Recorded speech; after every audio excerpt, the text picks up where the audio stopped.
اللہ کے نبی صلی اللہ علیہ وسلم یہاں جس طریقے سے رمضان کے روزوں پر انعام کا وعدہ فرما رہے اور پیغام دے رہے، وہاں رات کے نوافل اور تراویحوں پر بھی یہی انعام بتا رہے ہیں. سبحان اللہ، اس پر بھی یہی انعام مل رہا ہے. مسلمانوں کا تو بہت اہتمام ہوتا تھا ان تراویحوں کا، بہت اہتمام. اب حرمین شریف میں ایک حادثہ پیش آیا، اور حادثہ کرونا، اور اس کرونا کے بعد وہاں تراویح ہو گئی 10.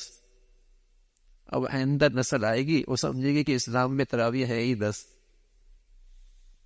ہم نے تو دیکھ لیا نا اپنی زندگی میں، کرونا آیا، کرونا کے بعد 10 ہو گئی، 20 سے 10 ہو گئی. یہ حادثہ پیش آیا تو 10 ہو گئی. اب انہوں نے 10 ہی شروع کر دی. آئندہ نسل جو 3 سے دور ہو رہے گی اور اہل علم سے دور رہے گی، اور اس کا سارا جسے کہیں کہ ریسرچ اور تحقیق گوگل رہے گا، تو سمجھے گا اسلام میں تراویح ہیں ہی 10. اور کہیں گے حرم میں بھی تو 10 ہی ہوتی ہیں.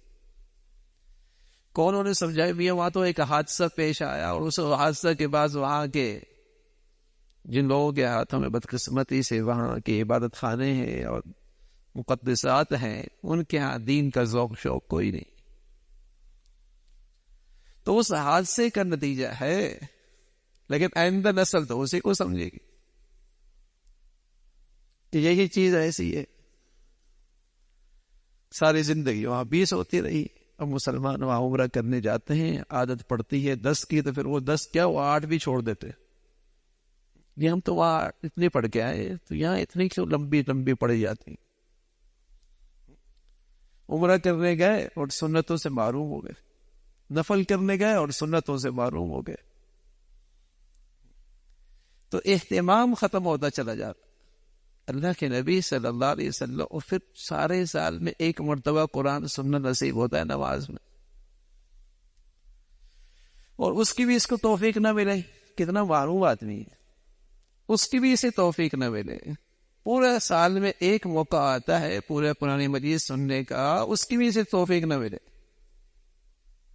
کتنا معروم. تو رسول اللہ صلی اللہ علیہ وسلم فرمان لگے، روزے ایمان احتساب کے ساتھ رکھے، نوافل اور تراویح ایمان احتساب کے ساتھ کرے، شب قدر کی نوافل نصیب ہو جائیں، اللہ کی طرف سے انعام ہے، اس کی بخشش ہے، اس کی مغفرت ہے. اللہ کریم اس کے سارے گناہوں کو معاف فرما دے. تو اللہ رب العزت بھائی آنے والی ان گھڑیوں کی قدردانی نصیب فرما دے. اللہ نے آج صحت دے رکھی ہے، عافیت دے رکھی ہے، ماشاءاللہ خوشحالی دے رکھی ہے، آسانیاں دے رکھی ہے، فرصت ملی ہوئی ہے. تو پھر اس سیزن سے خوب فائدہ اٹھانا چاہیے.